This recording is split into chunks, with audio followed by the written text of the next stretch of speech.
আমাদের এই ২৪ দফা যে ইশতেহারটা এটাকে কিন্তু যদিও দীপু ভাই বললেন যে এটা নির্বাচনী ইশতেহার, আমরা সেভাবে দেখছি না। এটা হচ্ছে আমাদের দলীয় ম্যানিফেস্টো বা দলীয় কর্মসূচি, যেটা আমাদের রাজনীতির ভিত্তি, যার ভিত্তিতে ভবিষ্যৎ আমরা বাংলাদেশের যে রাজনীতি, আমরা যে রাজনীতিটা করতে চাই, বাংলাদেশকে আমরা যেভাবে দেখতে চাই, সেটার একটা রূপকল্প বলতে পারেন। সেখানে আমরা বাংলাদেশের অর্থনীতি কেমন দেখতে চাই, বাংলাদেশের রাষ্ট্রীয় প্রতিষ্ঠানগুলো, বাংলাদেশের বিচার বিভাগ সহ ২৪টি দফায় ২৪টি খাতের কথা বলা রয়েছে। সেখানে আমাদের ভিশনটা এখানে আমরা তুলে ধরেছি। নির্বাচনের আগে আমরা নির্বাচনী যে ম্যানিফেস্টো, নির্বাচনী যে ইশতেহার, সেটা আমরা দিব, যেটায় এখানে বলা যায় গোলগুলো রয়েছে, যেখানে সেই গোলের আওতায় টার্গেটগুলো থাকবে, যে আসলে আমরা কিভাবে ওই অর্থনৈতিক ভিশনটা, আমরা যে একটা বৈষম্যহীন অর্থনীতির কথা বলছি, সেটা আমরা কি কি কর্মসূচির মাধ্যমে, কি কি উদ্যোগের মাধ্যমে সেটা আমরা বাস্তবায়ন করব। বা ধরা যাক যে স্বাস্থ্য খাতে আমরা বলছি যে একটা সার্বজনীন স্বাস্থ্য ব্যবস্থা থাকবে, কোনো মানুষ যাতে অর্থের অভাবে চিকিৎসা বঞ্চিত না হয়। তো এটা আমরা কি কি উদ্যোগ নিব, যেটার ফলে মানুষ এই স্বাস্থ্য সেবাটা নিশ্চিত করতে পারবো মানুষের। তো সেইটা একটা জিনিস। আমাদের এটা হচ্ছে বেসিক্যালি আমাদের পলিটিক্যাল ভিশন।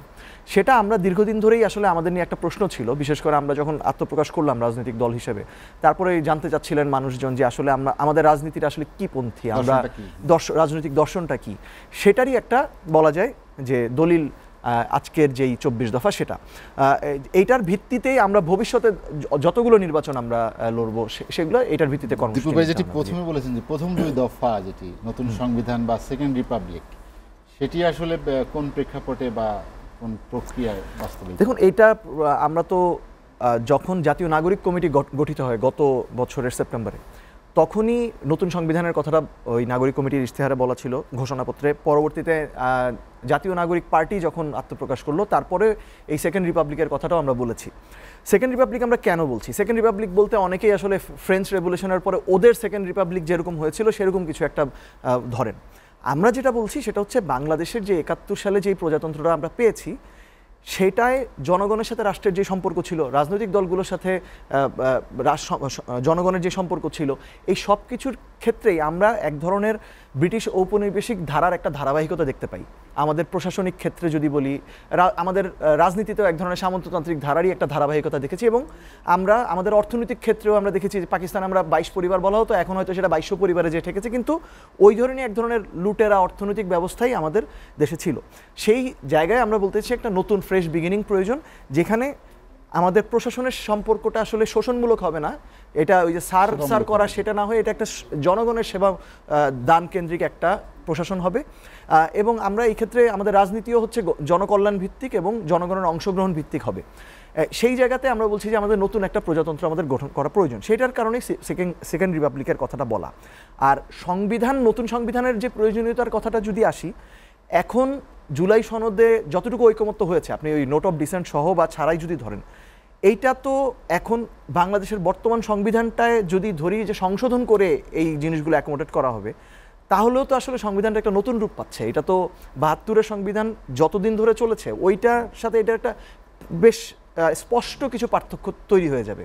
দ্বিকক্ষ বিশিষ্ট সংসদের ব্যাপারে অধিকাংশ দল একমত, যদিও নির্বাচন প্রক্রিয়া কি হবে সেটা নিয়ে দ্বিমত থাকতে পারে। তো দ্বিকক্ষ বিশিষ্ট সংসদ হলে তো বাংলাদেশে মানে এর আগের যে সংবিধান সেটার সাথে এখনকার নতুন যে ব্যবস্থা হবে সেটার একটা ডিফারেন্স আছেই।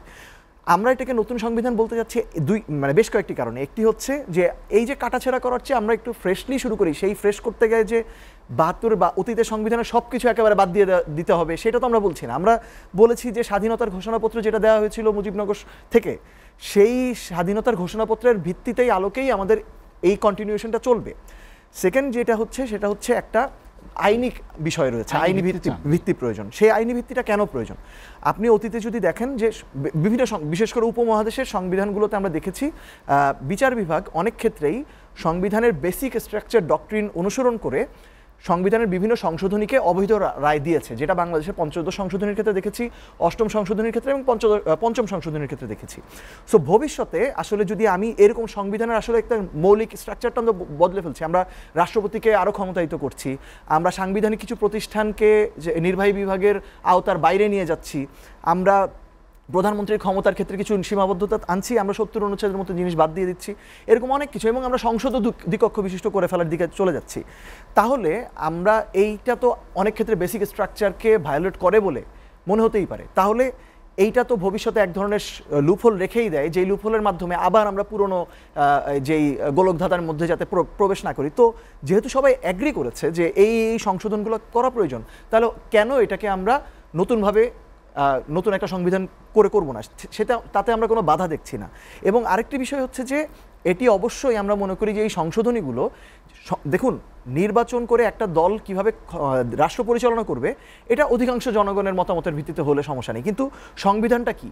সংবিধান ধরা যাক ফুটবল খেলায় নিয়মটা কিন্তু সকল দলকে একমত হতে হয়, যেতে একটা দল, কিন্তু সংবিধানেও এরকম রাষ্ট্র পরিচালনা কি নিয়মের ভিত্তিতে হবে সেটা তো সংবিধান। এক্ষেত্রে সকলের একমত এবং জনগণের একটা ম্যান্ডেট থাকা প্রয়োজন। সেই জন্য আমরা গণপরিষদের কথা বলেছিলাম। এখন গণভোটও আলোচনার মধ্যে রয়েছে। যেভাবেই হোক জনগণের একটা ম্যান্ডেট থাকা প্রয়োজন, যে সেটাও যদি হয়, আমরা আজকে আমাদের সদস্য সচিব বক্তব্যে বলেছেন এটাকে legal framework LFO legal framework অর্ডারের মাধ্যমে এই জুলাই ঘোষণাপত্রকে নিয়ে এটাকে একটা নতুন সংবিধানের আওতায় নিয়ে যাওয়া যায়। এখন এটা হচ্ছে আমাদের রাজনৈতিক ভিশন, আমরা মনে করি এরকম হওয়া উচিত। সকল দল ঐকমত্য আসলো কিনা সেটার উপর নির্ভর করছে এইটা কিভাবে সামনে আসবে। প্রথমত আজকে ফ্যাসিবাদ আরেকটা আসতে দিবে না বলতে আমাদের আহ্বায়ক যেটি বলেছেন সেটি আসলে বিএনপিকে মিন করেন নাই। আমরা তো আগে থেকে বলেছি যে ফ্যাসিবাদী একটা ব্যবস্থার কথা, সিস্টেম, যেই সিস্টেমটা একটা ওভারঅল একটা ফ্যাসিবাদ দেশে কায়েম করেছিল। Excuse me. তো সেই জায়গায় আরেকটা যেটা কথা আসলো সেটা হচ্ছে যে হাসিনাকে তো আমরা দেখেছি, আমরা হাসিনাকে তো সরিয়েছি। হাসিনাকে সরাতে তো আমাদের 15 বছর অপেক্ষা করা লেগেছে, এবং 15 বছরে আসলে অগণিত মানুষ, কত মানুষের হিসাব নাই, গুম খুন হত্যার শিকার হয়েছে।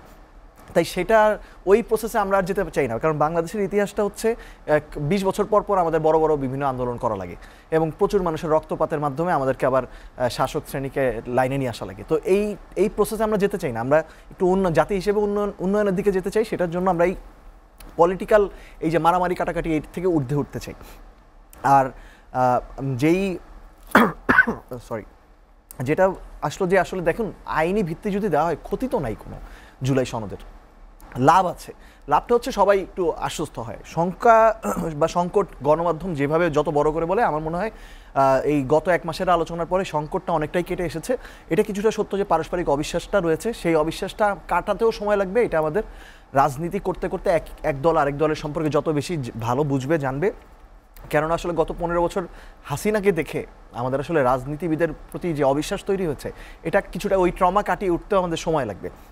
কিন্তু আরেকটা যেটা হচ্ছে যে আমরা শুধু মনে করি যে শেখ হাসিনা 15 বছর ধরে ফ্যাসিবাদ কায়েম করেছে, কিন্তু দেখুন বিএনপি যতবার ক্ষমতায় গেছে, মানে আমরা আশা করি যে গত 15 বছরের অভিজ্ঞতা দল হিসেবে বিএনপিকে আরও বদলেছে বা পরিণত করেছে। কিন্তু সত্যটা তো হচ্ছে 96 সালেও বিএনপি আসলে শান্তিপূর্ণভাবে ক্ষমতা হস্তান্তরের দিকে যায়নি, 2006 সালেও যায়নি, যে কারণে আসলে 111টা এসেছিল। এবং আমরা দেখেছিলাম যে আসলে ধরুন হাসিনা যে সাইকোপ্যাথে পরিণত হলো, সেক্ষেত্রে তো আসলে 21শে আগস্টের গ্রেনেড হামলা এবং সেই গ্রেনেড হামলা পরবর্তী বিচার নিয়ে যে টালবাহানা, সেটার ভূমিকা তো ছিল। মানে রাজনৈতিক দলগুলো মিলেই তো, এখানে বিএনপি, জামাত, আওয়ামী লীগ সবাই মিলেই তো আমাদের এমন একটা পরিস্থিতিতে নিয়ে গিয়েছিল যেখানে এই স্বাধীনতা 54 বছর পরে এসে আসলে 1,500 মানুষকে শহীদ হয়ে তারপরে আবার আমাদের এই পুনর্গঠনের দিকে যা লাগছে। সেই কারণে এটা আসলে হঠাৎ করে এটা দূর হবে না। এই পুরো ঐক্যমত্য কমিশন যেই পরিবেশে সকলে আলোচনা হয়েছে, মত পার্থক্য থাকার পরও যে সৌহার্দ্যপূর্ণ পরিবেশে আলোচনা হয়েছে, এইটা আস্থা ফিরিয়ে আনার পথে গেছে। যেমন আমরা দেখলাম আজকে আমাদের সমাবেশ ছিল, ছাত্রদল জায়গা পরিবর্তন করেছে, এটা এক ধরনের রাজনৈতিক সৌহার্দ্যের বার্তা দেয়। এটা ধারাবাহিকভাবে চলতে থাকলে আমরা মনে করি যে এই সংকট, অবিশ্বাস, এগুলো কেটে যাবে। আমাদের পরে আলোচনাগুলো আসলে এগুলো না নিয়ে হবে যে আসলে কার পলিসি কি, কে আসলে বাংলাদেশের স্বাস্থ্যনীতি কীরকম দিতে চায়, সেই গুণগত আলোচনায় আমরা যেতে পারবো। এই সংকট, অবিশ্বাস ইত্যাদি ইত্যাদি এই রাজনৈতিক আলোচনা যাবে ইনশাআল্লাহ।